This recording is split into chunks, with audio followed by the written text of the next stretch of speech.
आप सबका बहुत बहुत प्रणाम।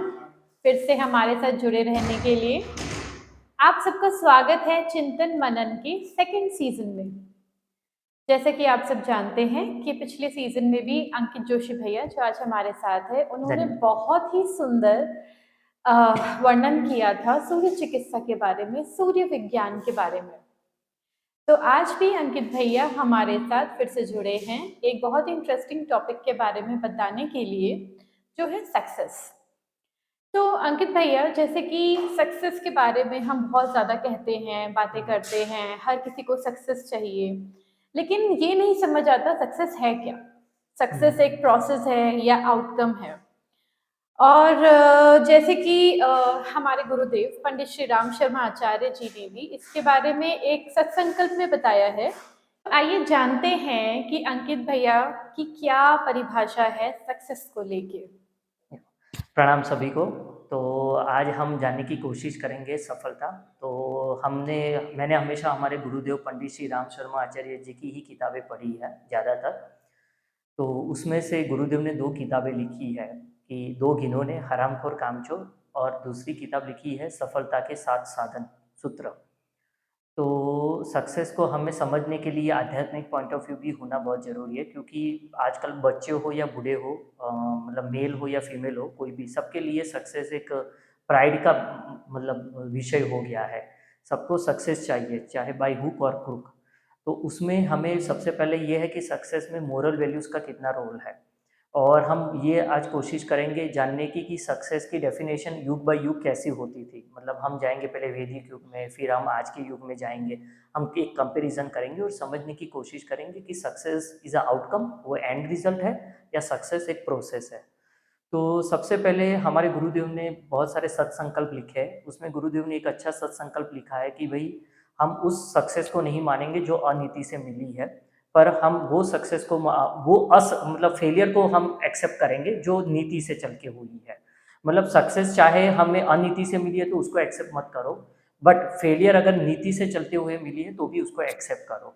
तो गुरुदेव ने ये सत्संकल्प क्यों लिखे थे? तो सबसे पहले सत्संकल्प का मतलब होता है टैगलाइन। तो हम चाहे कोई भी बिजनेस में जाए या कोई मार्केटिंग स्ट्रेटेजीज में जाए, तो हम लोग एक टैगलाइन बनाते हैं। बेसिकली वो टैगलाइन रट्टा मारने के लिए नहीं होती है, बट उसका जो इम्पोर्टेंस ये होता है कि भाई आप उसको मनन करो और प्रोग्रामिंग करो अपने माइंड से।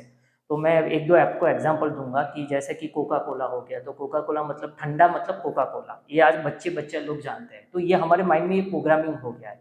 सेम वे आप देखोगे बड़ी बड़ी जो ऑर्गेनाइजेशन है उन्होंने भी अपनी टैगलाइन बनाई है। जैसे कि मर्सिडीज बेंज है, तो उसकी टैगलाइन है द बेस्ट और नथिंग, मतलब या तो हम बेस्ट करेंगे या तो कुछ नहीं करेंगे।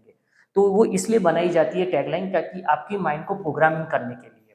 अनफॉर्चुनेटली क्या हो गया है कि हम लोग सिर्फ सूत्रों को जस्ट घोषणा पत्र के रूप में सब हम चिल्लाने के लिए यूज करते हैं, बट उसको हम अपनी डे टू डे लाइफ में एडप्ट नहीं करते। हम लोगों को एक्चुअली एक प्रोसीजर बनानी है, बच्चों से लेके बूढ़ों तक, कि हम लोग उस चीज़ को अपने मनन में लाए, हमारे चिंतन में लाए, और हम उसको रट्टा ना मारे, बट हमारी जो डे टू डे एक्टिविटी है, हमारा बिहेवियर है, उसमें हम सब उसको निभाए। तो आज हम सबसे पहले तो क्या क्या देखेंगे? तो सबसे पहले हम ये डिस्कशन करने की कोशिश करेंगे कि भाई सक्सेस की डेफिनेशन क्या है।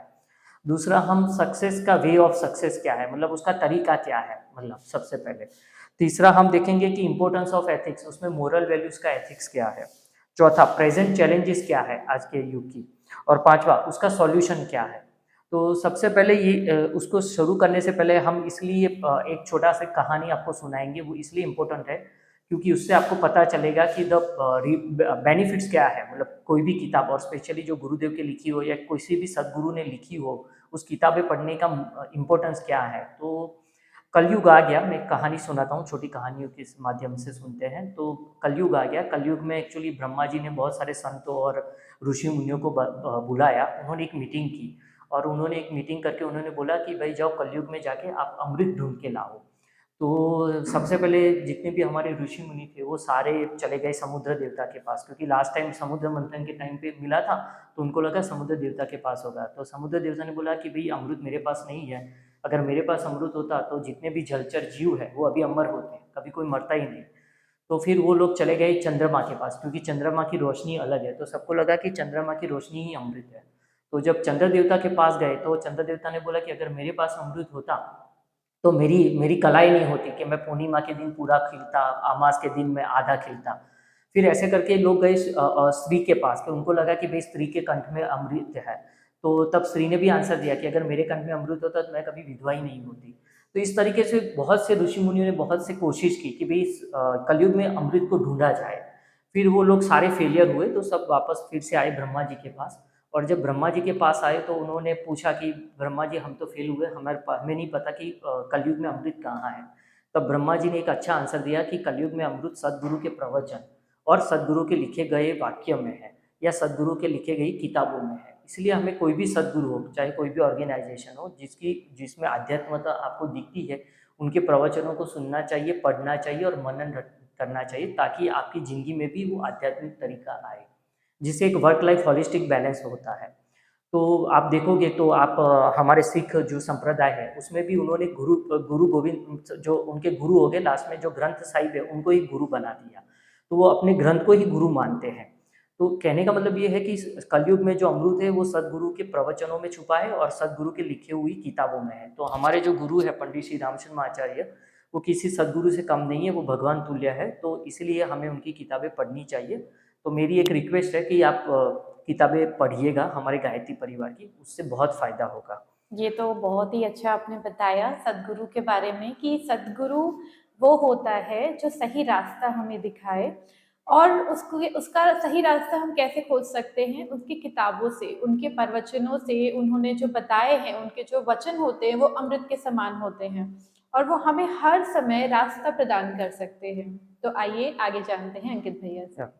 तो सबसे पहले हम आज की युग में सक्सेस की डेफिनेशन सुनते हैं। तो आज के युग में सक्सेस की डेफिनेशन क्या है? तो सबसे पहले आज के युग में सक्सेस की डेफिनेशन है कि आपका बैंक बैलेंस कितना है। सबसे पहले लोग ये देखते हैं कि आपके बैंक में कितना पैसा है। दूसरा आपकी लाइफस्टाइल। दूसरा आपके नाम पे कितने घर है, कितनी ज़मीन है, प्लॉट है। चौथा आप ये देखो कि आप फॉरेन ट्रिप जाते हो कि नहीं, घूमने के लिए जाते हो कि नहीं। पांचवा सोसाइटी में आपका क्या वर्चस्व है। तो ये सब चीज़ों को हम जनरली सक्सेस के साथ जोड़ते हैं।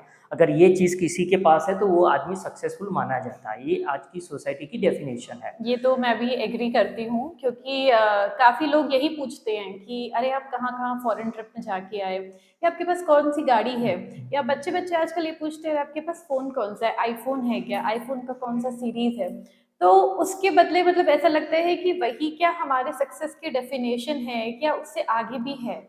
या तो मैं ऐसा नहीं कहूँगा कि एकदम 100% सही है या गलत है। हाँ, हमें यूटिलिटी मैं मान सकता हूँ कि आज का युग चेंज हुआ है। तो हम जैसे कि पहले लोग जैसे कि मतलब जाते थे, ट्रेन में जाते थे या बस में जाते थे। आज लोग फ्लाइट में जाते हैं क्योंकि ये समय की मांग है। हम समय के साथ मतलब दौड़ लगा रहे हैं।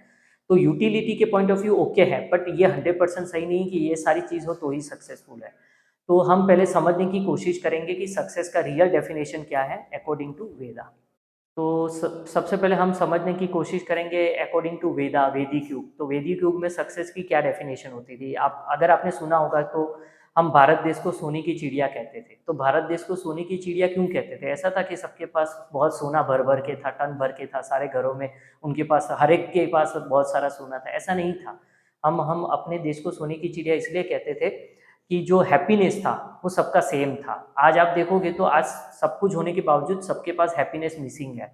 तो उस वक्त क्या होता था जब वैदिक युग था, सतयुग था, तो अगर किसी के पास जमीन का एक छोटा टुकड़ा है या किसी के पास बहुत सारी जमीन है, वो दोनों की जो हैप्पीनेस, जो इनर जॉय था, वो सेम लेवल का था।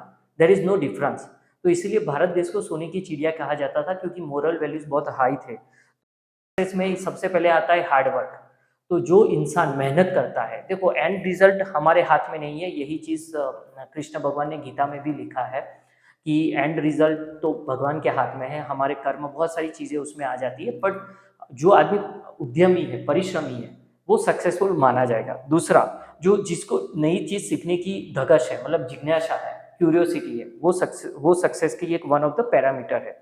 तीसरा इनर जॉय, जो मैं बोला हूँ। चौथा है कि सेल्फ बिलीफ। आजकल क्या हो रहा है कि सब कुछ होने के बावजूद हम लोग एक इनसिक्योरिटी, एक फोबिया से ग्रसित है।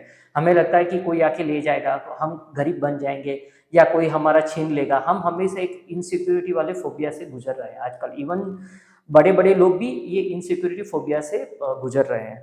चौथा है सेक्रीफाइस। हमारे अंदर जो भारतीय भूमि थी और भारतीय कल्चर था वो बलिदानों की भूमि है, मतलब त्याग की भूमि है।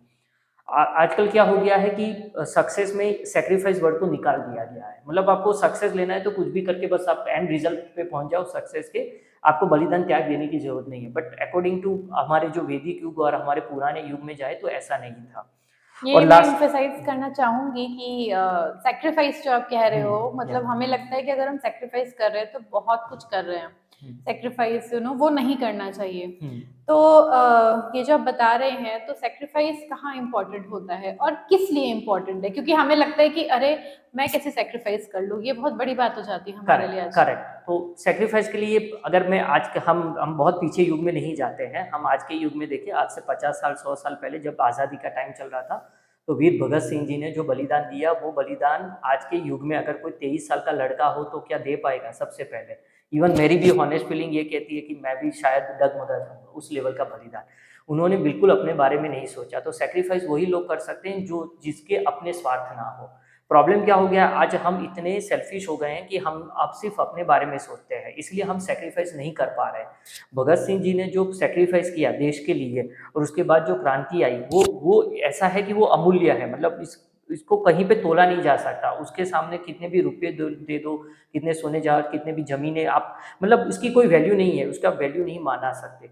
बट अगर यही चीज़ आप आज के युग में देखे जाए तो चलो, मैं ऐसा नहीं कहता हूँ कि आप भगत सिंह जैसा बलिदान दे दो, बट एक्चुअली एक छोटी सी भी चीज़ हमें बोले कि भाई चलो ये तू लेट गो कर, जैसे कि अपना ईगो, हम लोग अपना ईगो भी लेट गो नहीं कर पा रहे हैं। तो ये बहुत छोटी चीज़ है।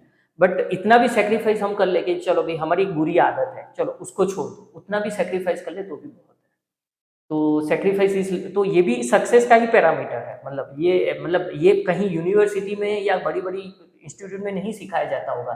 बट अगर हम देखें तो हमारे जो पुराणों है, शास्त्र है, वेद है, वो यही चीज़ बोल के गए हैं कि सक्सेस का पैरामीटर, ये जो भी पर्सन में इतनी सारी क्वालिटी होती है वो सक्सेसफुल माना जाता है। And result can be anything, मतलब वो हमारे हाथ में नहीं है। उसमें बहुत सी चीज़ें आती है, एक कर्म का लॉ आता है, भगवान की इच्छा भी आती है, एक प्रारब्ध आता है, प्रकृति का नियम भी आता है। तो बहुत सी चीज़ें अच्छा। उसमें डिटेल में नहीं जाएंगे। And result can be anything. But हाँ, सक्सेसफुल वो होता है कि जो ये 6 या 7 पैरामीटर अपने जीवन में लागू करता है। तो वो है। दूसरा हम आगे जाएंगे वे ऑफ सक्सेस। तो वे ऑफ सक्सेस कहाँ से आता है? तो सबसे पहले वे ऑफ सक्सेस आता है आपकी मेंटल बैलेंस से। तो आज देखोगे तो हमारी मेंटल बैलेंस बिल्कुल नहीं रही है, नहीं। क्योंकि हम लोग सबसे पहले तो हम लोग इतने इनबैलेंस है कि सबसे पहले संवेदना चली गई है, एम्पैथी बोलते हैं, सिंपैथी बोलते हैं।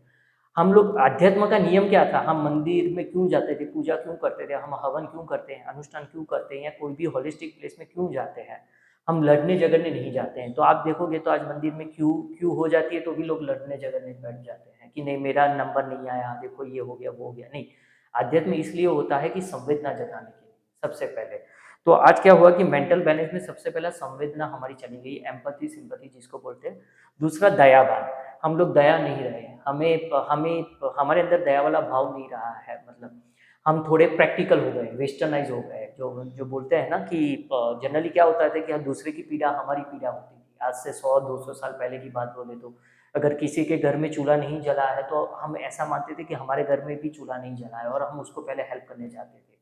तो पार्ट ऑफ दया संवेदना बहुत इंपॉर्टेंट है। और जो इम्पोर्टेंट है वो है ईमानदारी और ऑनेस्टी बोलते हैं, वो चली गई है। क्योंकि हम लोगों का यही जो आज की जो हमारी स्कूल है या जो भी हो इंस्टीट्यूशन हो गया, सो कॉल सारी जो भी टेक्नोलॉजिकल हो गई या जो भी हम बड़े इंस्टीट्यूशंस हो गए, उसमें हमें ये नहीं सिखाया जाता। उसमें हमें ये सिखाया जाता है कि आप अगर इतने परसेंटेज नहीं लाओगे या इतने मार्क्स नहीं लाओगे तो आप क्वालिफाई नहीं करोगे, आप रेस में हार जाओगे। बट जनरली ये है कि अगर आप देखोगे कोई भी आध्यात्मिक की हमारे कोई भी पुराण देख लो, उसमें यही बताया गया है, मोरल ऑफ द स्टोरी यही है कि भाई जो जीवन है वो 100 मीटर की रेस नहीं है, वो मैराथन है। और मैराथन वही जीतता है जो लास्ट मोमेंट तक टिकता है। तो ऐसा नहीं है कि आपको सब कुछ जल्दी हो जाए। जल्दी करने के चक्कर में क्या होता है कि हम लोग ईमानदारी, दया, वो सारे जो भाव है उसको हम नकार देते हैं और हम एक शॉर्टकट अपना देते हैं। ये बहुत ही इम्पोर्टेंट फैक्टर भैया ने बताया, क्योंकि आज इतना प्रेशर बच्चों पे भी डाला जाता है, सब पे ही, कि अगर आपके 100 आउट ऑफ 100 नहीं आए हैं, 90 से कम आए हैं, तो बहुत ज़्यादा प्रेशर पेरेंट्स भी क्रिएट कर देते हैं, सोसाइटी क्रिएट कर देती है। अगर पेरेंट्स नहीं भी करना चाहे तो बच्चों में एक अननोन प्रेशर आ जाता है। उन्हें लगता है सक्सेस मतलब 90% आना ही है। तो ये जानना बहुत ज़रूरी है कि सक्सेस सिर्फ वही नहीं होती है। या और दूसरा ये है कि हमारी जो लाइफ़स्टाइल है उसमें 2 चीज़ मिसिंग है, एक तो हार्ड वर्क और दूसरा स्पिरिचुअलिटी, अध्यात्म। तो बिल्कुल। अध्यात्म क्यों ज़रूरी है? चलो हार्ड वर्क का मैं बाद में बताऊँगा, पर अध्यात्म क्यों ज़रूरी है? क्योंकि अध्यात्म आपका कनेक्ट करता है ह्यूमन बिहेवियर से। अध्यात्म कनेक्ट करता है अंतःकरण से। तो ये होता है कि भई आपने अभी देखा कि अभी हमारा वॉर हुआ 2-3 दिन का जो भारत-पाकिस्तान के बीच में, तो ये बिल्कुल ही मतलब क्लैरिफ़ाई हो गया कि इंडियन आर्मी कितनी हेड्स ऑफ मतलब हमें प्राउड फ़ील हो रहा है हमारी इंडियन आर्मी के लिए, क्योंकि हमारी इंडियन आर्मी के पास अध्यात्म है। क्यों अध्यात्म है? क्योंकि उनको ये ह्यूमन बिहेवियर है कि सिविलियन कौन है, टेररिस्ट कौन है, वो आइडेंटिफ़ाई करके उन पे उन्होंने टारगेट किया, नहीं कि मतलब निर्दोष सिविलियन को। और आपने देख लिया कि उस पार लोगों ने कैसे मतलब टारगेट किया, तो ये चीज़ दिखाती है। तो ह्यूमन बिहेवियर आपको किसी स्कूल, कॉलेज में नहीं सिखाया जाता, ह्यूमन बिहेवियर आपको अध्यात्म से सिखाया जाता है। और ये बहुत ज़रूरी है सक्सेस में, क्योंकि अगर अध्यात्म नहीं है तो आपकी सक्सेस में मिल तो जाएगी बट वो फिर लंबी टिकेगी नहीं, वो सस्टेन नहीं करेगी। और आपने देखे होंगे बहुत से एग्जाम्पल हो गए कि जो बिना अध्यात्म वाले लोग चढ़ तो गए होंगे पर तुरंत गिर भी जाते हैं with in a few years. आपने बहुत सारे ऐसे एग्जाम्पल्स हैं, हम किसी का नाम नहीं देंगे, पर यहाँ पे इतने ऐसे लोग हैं कि जिनके पास ऐसा हुआ है कि बाप ने बहुत बड़ा एम्पायर खड़ा किया और बेटा ने तुरंत ही उसको यूज़ करके वो पूरा ज़मीन पे जीरो पे ला दिया हो। दूसरा है हार्ड वर्क। तो सबसे पहले ये है कि आजकल बहुत एक चलन चल रहा है कि स्मार्ट वर्क होना चाहिए कि हार्ड वर्क होना चाहिए। तो मैं एक ही चीज़ बोलूँगा कि without hard work there is no smart work. आप पहले ही दिन से स्मार्ट वर्क नहीं कर सकते। दुनिया का कोई भी इंसान हो, चाहे आप ग्रेट अब्दुल कलाम जी की बात कर लो, तो उन्होंने भी फेलियर को बहुत देखी है। बिल्कुल। फेलियर मतलब ऐसा नहीं कि वो फेलियर हुआ, तो उनके अटेम्प्ट थे, मतलब 1 attempt, 2nd attempt, 3rd attempt, उसके बाद उनको पता चला कि इस तरीके से करने से ऐसी चीज़ें हो सकती है। सेम वे आप देखोगे तो थॉमस अल्वा एडिसन ने बहुत सी मटेरियल यूज़ किया था कंडक्टर के लिए कि भाई बिजली किस में जाएगी। तो वो ऑलमोस्ट बहुत कम से कम उन्होंने 900 मेटल्स का यूज़ किया था। लास्ट में उनको पता चला कि नहीं, copper is the best metal. तो आज उन्होंने हार्ड वर्क किया, तब जाके सारी जितनी भी इलेक्ट्रिक कंपनी है वो तुरंत कॉपर का यूज़ कर रही है बिना कोई मतलब एक्सपेरिमेंट करे, और डायरेक्ट कॉपर को यूज़ करके एज अ कंडक्टर यूज़ करके डायरेक्ट ही इलेक्ट्रिक अप्लायंस बना रही है। पर अगर उस वक्त थॉमस अल्वा एडिसन जी ने उस वक्त मेहनत नहीं की होती, तो आज हम हार्ड वर्क ही करते होते, स्मार्ट वर्क नहीं करते होते। तो कहने का मतलब ये है कि without hard work there is no smart work. आज अगर दादाजी, आपके परदादा ने हार्ड वर्क किया है तो आज चौथी पीढ़ी स्मार्ट वर्क कर पाएगी। पर अगर आपने परदादा और दादा ने ही काम नहीं किया हार्ड वर्क, तो वो स्मार्ट वर्क उसको करना पड़ेगा जो फर्स्ट जनरेशन बनेगा मतलब। तो फोर्थ जनरेशन इसलिए स्मार्ट वर्क कर पा रही है क्योंकि फर्स्ट जनरेशन ने हार्ड वर्क किया है। तो ये बिल्कुल। कहने का मीनिंग है। बहुत ही अच्छा आपने बताया हार्ड वर्क के बारे में और अध्यात्म के बारे में। तो ये ना हर समय होता है कि स्मार्ट वर्क करो, हार्ड वर्क मत करो। तो ये आई थिंक सबको अब जवाब मिल चुका है कि हार्ड वर्क भी बहुत ज़रूरी है। हार्ड वर्क के बिना स्मार्ट वर्क नहीं हो सकता। और बहुत अच्छे से अंकित भैया ने बताया और अध्यात्म के बारे में कि हमारे व्यवहार से कैसे रिलेटेड है, कि वो हमारे व्यवहार को बदलता है, हमारे अंदर के व्यवहार में संवेदना और बहुत सारे अच्छे-अच्छे गुण लेके आता है। तो हमें लगता है ना कि स्पिरिचुअलिटी मतलब पता नहीं क्या, हम पहाड़ों पे चढ़ जाए, तपस्या कर ली, हमें वो लगता है। पर जो बेसिक जो उसका रूट है, वो है हमारा व्यवहार, कि हम अपने व्यवहार को कैसे परिष्कृत कर रहे हैं, कैसे उसको चेंज ला रहे हैं। तो बहुत ही सुंदर भैया आपने बताया है। या तो आगे बढ़ते हैं कि सक्सेस का पाथ क्या है, मतलब तो अकॉर्डिंग टू ग्रेट पर्सनालिटी कुछ कहानियाँ एग्जाम्पल के माध्यम से लेंगे। तो सबसे पहले ये थे कि एक स्वामी रामतीर्थ हो गए 18th सेंचुरी में, 18 बिटवीन 18 टू 19 सेंचुरी में। वो संत बनने से पहले एक टीचर हुआ करते थे। तो उन्होंने क्या किया, उन्होंने एक एक्सपेरिमेंट किया। उस वक्त जो स्कूल थी, पाठशाला थी, तो उन्होंने एक चौक लिया और उन्होंने एक लकीर खींची और स्टूडेंट को पूछा कि इस लकीर को बिना इरेज किए आप बड़ी करके दिखाओ। तो सब लोग बोले कि भाई इसको कैसे कर सकते हैं। बहुत सारे स्टूडेंट से उन्होंने ट्राई किया, इधर से इधर, किसी ने इरेज कर दिया, तो इरेज तो अलाउड नहीं था। फिर बाद में हुआ ये कि एक दूसरा लड़का खड़ा हुआ, उसने बोला कि भाई उसने एग्जैक्ट वो छोटी लकीर के सामने उससे भी बड़ी लकीर कर दी। तब स्वामी रामतीर्थ बहुत खुश हुए। उन्होंने यही बोला कि सक्सेस का जो मार्ग है, सक्सेस का जो वे है, वो पॉजिटिविटी से जाता है। किसी को नीचा दिखा के आप अपने आप को सक्सेसफुल नहीं बना सकते। आपको सबसे पहले पॉजिटिविटी, मतलब आपको दूसरे को सम्मान करना है, दूसरे को उठाना है, हम पॉजिटिविटी के मार्ग से ही सक्सेस आ सकती है।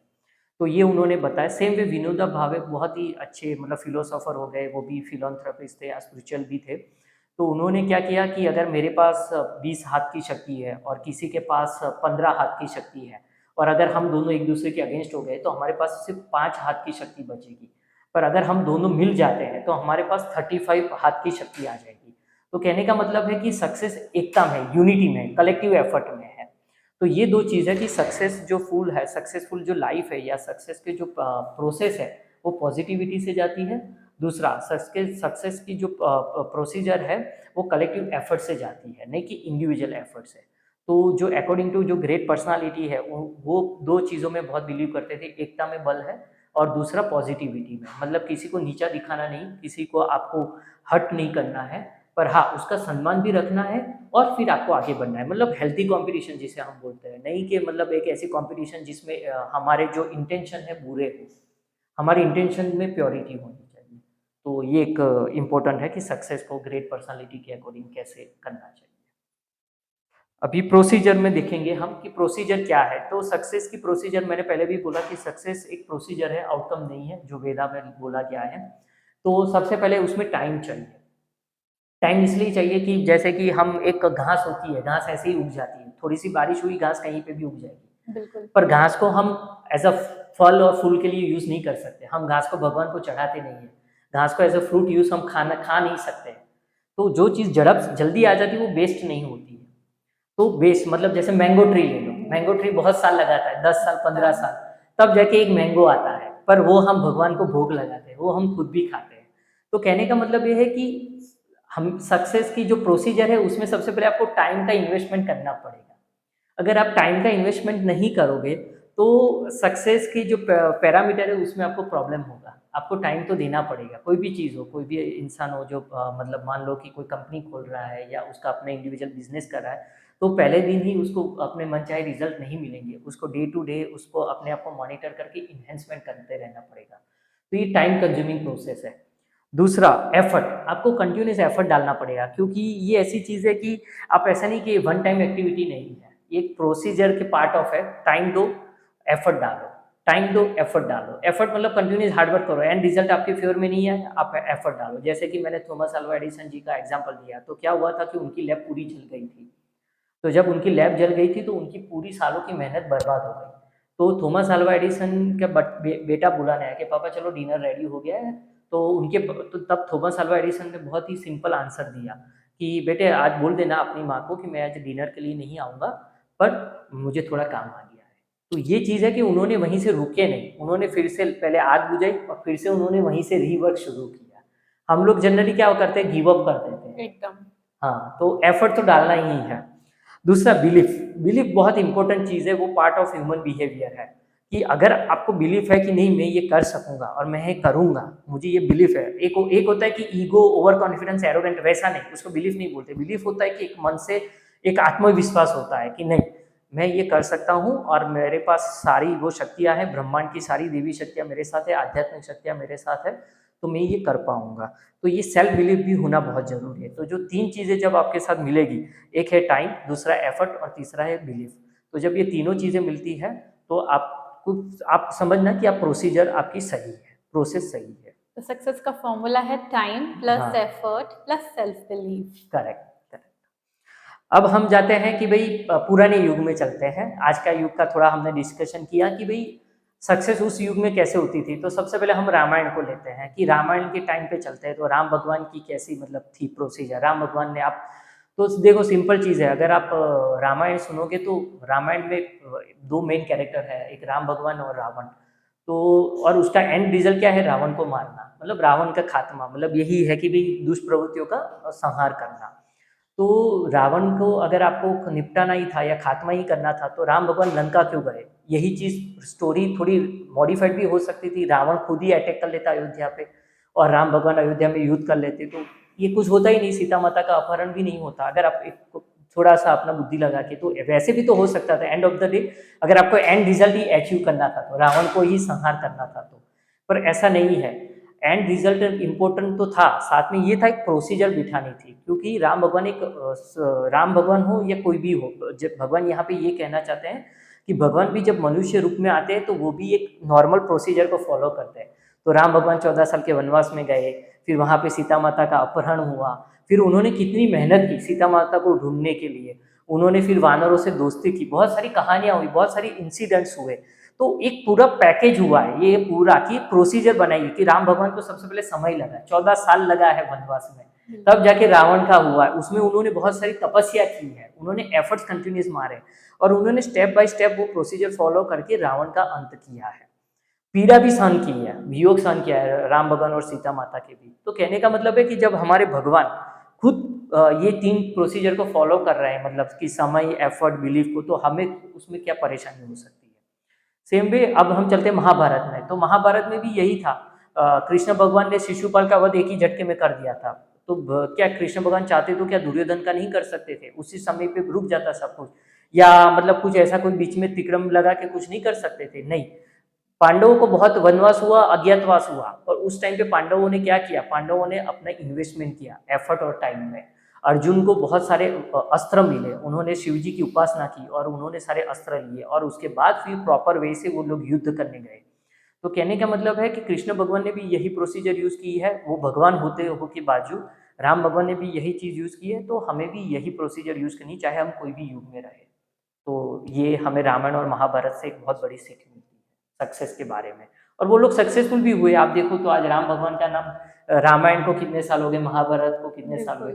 जब तक पृथ्वी में चंद्रमा है, सूर्य भगवान है, पहाड़ है, तब तक रामायण और महाभारत के गान गाते ही रहेंगे। तो ऐसा है मतलब। ये तो बहुत अच्छी तरह से आपने एग्जाम्पल देके भी समझाया कि सक्सेस की परिभाषा, और भगवान राम ने, भगवान श्री कृष्ण ने भी उसे जिया है, तो हम फिर क्या होते हैं। तो वो खुद एग्जाम्पल हमारे लिए सेट करके गए हैं और आज हमें बस उन्हें फॉलो करना है। या फिर हम चलते हैं हमारे आज के युग में, हमारे गुरुदेव पंडित श्री राम शर्मा आचार्य और वन्य माता जी। तो उन्होंने कैसे किया एथिक्स से? तो सबसे पहले ये थे कि मेरे गुरुदेव ने क्या किया, उनके पास जो भी पूंजी थी, उनके पास जो भी पैसा था, वो उन्होंने सारा पैसा लगा दिया। ऐसा नहीं कि उन्होंने पहले ये देखा कि बाहर से लोग कितने दे रहे हैं। सबसे पहले वो खुद खाली हो गए, उसके बाद उन्होंने शांति कुंज बनाया। तो आप देखोगे तो अगर हम देखें मूल में जाए और उसके रूट में जाए, तो शांति कुंज एक ही आदमी ने बनाया, वो है हमारे गुरुदेव पंडित श्री राम शर्मा आचार्य। और वो भी 1970 और 60 वाले दौर में, जहाँ पे पैसे कमाने के लिए बहुत किल्लत होती थी। आज का तो आईटी युग है, आज के इतने तो बहुत सारे रिसोर्सेज हो गए पैसे कमाने के। उस जमाने में पैसे कमाने के इतने रिसोर्सेज नहीं थे। पर हमारे गुरुदेव ने क्या एग्जाम्पल सेट किया कि बेटा पहले खुद का पहले तू खाली हो, फिर बाहर मांगने जाना। तो ये गुरुदेव ने बहुत अच्छा एग्जाम्पल दिया। सेम वे मेरी माता ने भी क्या किया, उन्होंने अपने सारे गहने शांति कुंज के लिए लगा दिए, और वो खुद मतलब एक सिंपल लाइफस्टाइल में जीना शुरू कर दिया। तो सबसे पहले उन्होंने एक ये एथिक्स को एग्जाम्पल दिया। दूसरा उन्होंने जो दूसरा एग्जाम्पल दिया है, वो ये है कि मोरल बेस्ड एजुकेशन उन्होंने डाला है। तो मोरल बेस्ड एजुकेशन में क्या था कि उन्होंने शिक्षा भी नहीं विद्या भी। तो शिक्षा भी नहीं विद्या भी का मतलब क्या होता है? तो देखो दो चीज़ होती है। एक होती है शिक्षा, शिक्षा में आपको फॉर्मूला सिखाया जाता है, मैथ्स सिखाया जाता है, साइंस सिखाया जाता है, सब कुछ सिखाया जाता है। पर वो एक लेमिनेशन बेस्ड सर्टिफिकेट आ जाएगा। पर जो आपकी विद्या होगी वो उसमें क्या होगा, मोरल बेस्ड एजुकेशन होगा, जिसमें आपको प्रिंसिपल रहेंगे। तो आप प्रिंसिपल मतलब मोरल की स्थापना की। तो गुरुदेव ने क्या किया कि जो भी बच्चा इंजीनियर बनता है या डॉक्टर बनता है, तो उसका गोल ये नहीं होना चाहिए कि मैं डॉक्टर बन के कैसे भी करके सबके ऑपरेशन कर दूं और मेरा जो भी फीस हुई है मैं पैसे इकट्ठ लूँ, या इंजीनियर बन के गलत तरीके से मैं ये डाल दूँ, कंक्रीट सीमेंट डाल दूँ और गलत तरीके से पुल बना दूँ, ब्राइब ले लूँ। तो बेसिकली ये सीखना है कि अगर हम पढ़ाई करते हैं अच्छी कॉलेज में, अच्छी यूनिवर्सिटी में, या हम बड़े पोजीशन में जाते हैं, तो सबसे पहले हम अपने एथिक्स को ना भूलें। एथिक्स में क्या है, ब्राइब नहीं लेना, किसी के हमें सरकार से साथ गद्दारी नहीं करना है, जो भी है उस मापदंड के हिसाब से हमें फॉलो करना है। तीसरा हम देखते हैं कि उन्होंने अध्यात्म को रिफाइन किया। मतलब जो धर्म थे, धर्म कैन बी मैन मेड। मतलब क्या होता है कि रिलीजन जो होता है वो मैन मेड हो सकता है, उसमें स्वार्थ निस्वार्थ वाले कुछ लोग होते हैं जो अपने हिसाब से संप्रदाय बना सकते हैं। पर जब धर्म को अध्यात्म, अध्यात्म क्या होता है, नेचर मेड होता है और एक यूनिवर्सल लॉ पे चलता है। तो गुरुदेव ने अध्यात्म की डेफिनेशन नई तरीके से बाहर निकाली। तो ये गुरुदेव ने बहुत ही अच्छा किया है, मतलब सक्सेस के मामले में एथिक्स को जोड़ा, शिक्षा में जोड़ा, बिहेवियर में भी जोड़ा। शिक्षा ही नहीं, विद्या भी। हाँ। अब हम देखते हैं कि कुछ ग्रेट पर्सनालिटी उन्होंने हमेशा एथिक्स को पूजा है। तो सबसे पहले आप देखेंगे तो महात्मा गांधी जी। महात्मा गांधी जी जब छोटे थे, वो स्कूल में बच्चों को पढ़ा रहे थे। तो नहीं सॉरी, वो स्कूल में खुद पढ़ रहे थे। तो क्या हुआ, तो उस वक्त इंस्पेक्शन हो रहा था एक बार। तो जब इंस्पेक्शन आया तो उनको एक स्पेलिंग लिखने को बोला, तो उन्होंने स्पेलिंग गलत लिखा था। तो क्या हुआ कि सब बच्चों ने स्पेलिंग सही लिखा था और महात्मा गांधी जी का ही स्पेलिंग सिर्फ गलत था। तो हुआ ये कि उनके जो टीचर थे उन्होंने उनको जस्ट इशारा किया कि तू दूसरे में देख के अपना स्पेलिंग सुधार ले, पर महात्मा गांधी जी ने वो नहीं किया। तो उसके चलते क्या हुआ कि जो रिजल्ट आया वो 100 आउट ऑफ 100 नहीं आया, उसमें से एक बच्चा फेल हुआ, वो महात्मा गांधी जी थे। पर महात्मा गांधी जी आज वही एक अकेला बच्चा वो हमारे भारत में राष्ट्रपिता बना। बाकी के स्कूल में उस वक्त जितने भी बच्चे थे उनका आज कहीं पे नामो निशान नहीं है। तो कहने का मतलब है कि महात्मा गांधी जी ने भी एथिक्स को माना है, तब जाके वो राष्ट्रपिता बने। सेम वे आप अब्दुल कलाम जी को, अब्दुल कलाम जी भी वैसे ही थे, जब वो फेल होते थे तो आगे चल के प्रेस कॉन्फ्रेंस में ये बोलते थे कि दिस इज माई फेलियर। उसके लिए बहुत सारा हिम्मत चाहिए, तो अब्दुल कलाम जी में भी वो चीज़ थी, एथिक्स बहुत सारी।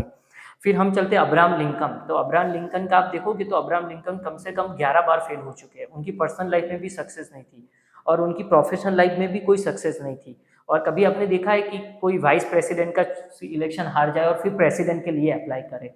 तो अब्राहम लिंकन जी के पास वो सेल्फ बिलीफ था, उनको ये था कि कोई बात नहीं, मैं वाइस प्रेसिडेंट का भले इलेक्शन हार गया पर मैं प्रेसिडेंट का जीतूंगा। और वो ओवर कॉन्फिडेंस यार वैसा नहीं था, उनकी अपनी एक सेल्फ बिलीफ थी। और आज आप देखो तो अमेरिकन गवर्नमेंट की हिस्ट्री में अब्राहम लिंकन का नाम स्वर्ण अक्षरों में लिखा गया है। तो ये चीज़ें हैं। दूसरा हम एक और संत की बात करेंगे कि एक बहुत बड़े संत थे, वो आध्यात्म से जुड़े थे, उन्होंने संसार का त्याग कर दिया था और वो पूरे मतलब सन्यासी हो गए थे। पर हुआ ये कि उनके साथ कुछ बुरा हुआ और अनफॉर्चुनेटली उनको जो ऑर्गेनाइजेशन जुड़े थे उसमें से उनको बाहर निकाला गया, उन पे एलिगेशन लगे। फिर उन्होंने वो भी ले लिए और फिर वो कुछ उनके साथ कोई 2-3 उनके संत दोस्त लोग थे, वो भी उनके जैसे सन्यासी थे, वो 3-4 लोग अकेले निकल गए। अब ये कहानी है जब इंडिया इंडिपेंडेंट भी नहीं हुआ था, 19th सेंचुरी की थी। तो जब इंडिया इंडिपेंडेंट नहीं हुआ तो उस टाइम पे आप सन्यासी बन जाते हो तो सन्यासी से वापस गृहस्थ में आना मुश्किल है। हाँ, गृहस्थ सन्यासी हो सकता है पर सन्यासी गृहस्थ नहीं हो सकता, और उनको जाना भी नहीं था बेसिकली। पर कहने का मतलब है कि लाइफ सर्वाइवल का प्रॉब्लम हो गया था, क्योंकि एलिगेशन लगे थे तो उनको 2 दिन में कभी कोई खाना देता था, रहने के लिए छत भी नहीं थी। ऐसे ऐसे करके उन्होंने 3-4 साल ऐसे करके निकाले। फिर कोई हरि भक्त आया उनका, उन्होंने बोला कि मैं आपको कुछ जमीन का टुकड़ा देता हूँ, आप एक छोटा सा मंदिर बनाए तो आपकी रहने की छत हो जाएगी और मंदिर में जो कोई चढ़ावा आएगा उससे आप खाना पीना कर लेना। तो उनको जमीन का एक छोटा सा टुकड़ा मिला और फिर उन्होंने उस जमीन की खोदाई की, क्योंकि उसमें पिलर लगाने थे मंदिर के लिए। तो जब वो खुदाई कर रहे थे तो उनको बहुत बड़ा सोने का खजाना मिला, पूरा उनको बस बकेट मिला।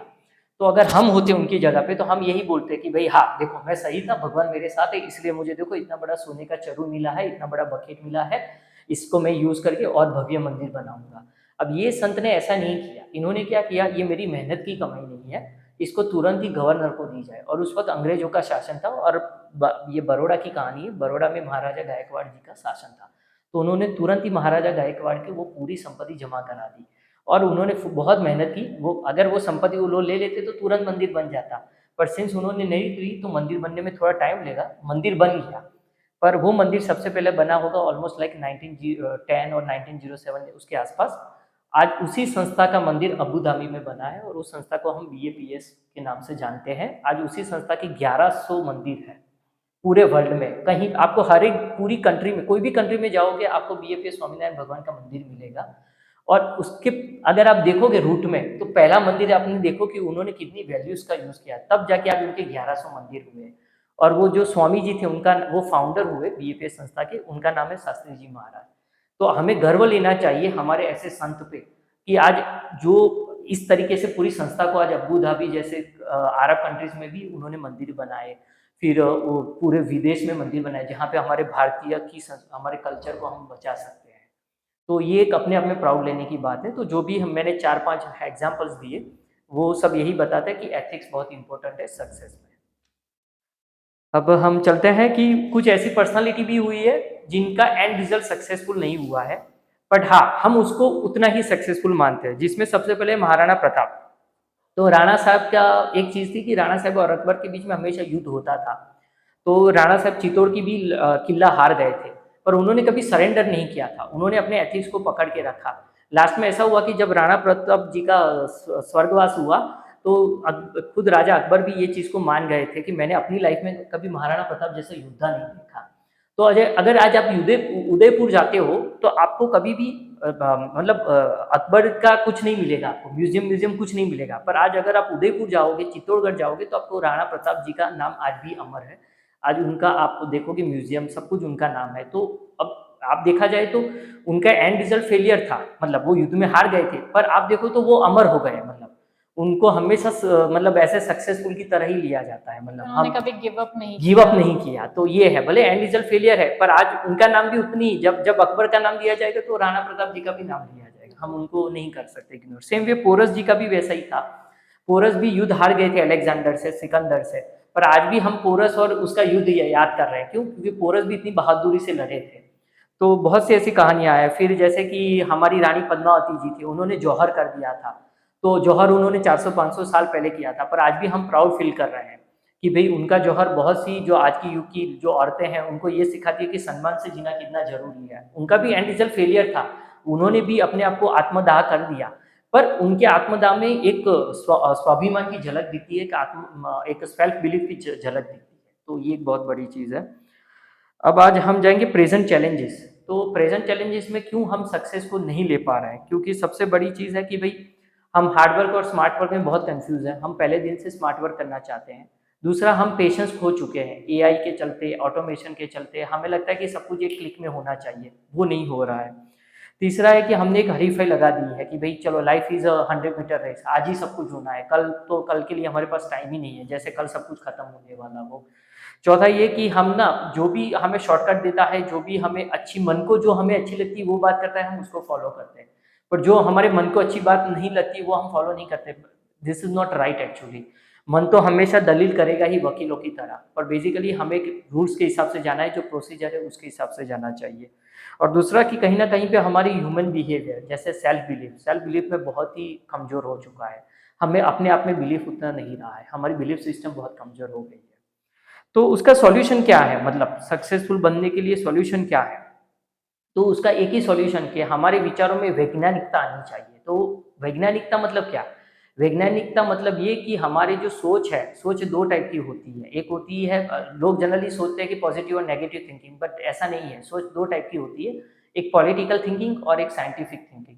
जो पॉलिटिकल थिंकिंग होती है उसमें स्वार्थ ज्यादा है, और जो साइंटिफिक थिंकिंग होती है उसमें स्वार्थ कम होता है।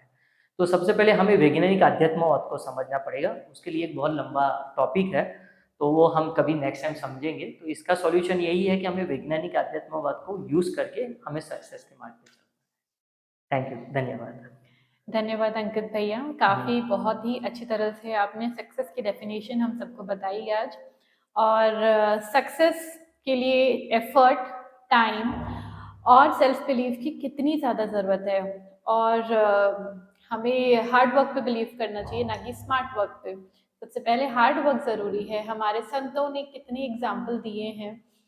विनोदा भावे जी ले लीजिए, या राम तीर्थ जी ले लीजिए, या स्वामी नारायण जी ले लीजिए। आज उनके नाम से अक्षरधाम टेम्पल सब घूमने जाते हैं, बट उनकी हिस्ट्री किसी को नहीं पता थी। तो आज जो सक्सेस की डेफिनेशन जो चेंज हो गई है, इसके बारे में हमें सोचने की बहुत ज़्यादा ज़रूरत है कि सक्सेस सिर्फ आपके पास बहुत सारा पैसा आने से नहीं होता। सक्सेस की डेफिनेशन बहुत ही डीप है, और ये पूरा पॉडकास्ट उसी को कवर कर रहा है। आई होप आपको ये पॉडकास्ट समझ में आया हो। और भैया ने बहुत ही अच्छा सोल्यूशन भी दिया है, साइंटिफिक स्पिरिचुअलिटी, वैज्ञानिक अध्यात्मवाद। तो हो सकता है हम ज़रूर हाजिर होंगे वैज्ञानिक अध्यात्मवाद के बारे में, साइंटिफिक स्पिरिचुअलिटी के बारे में। धन्यवाद आप सबको, धन्यवाद भैया।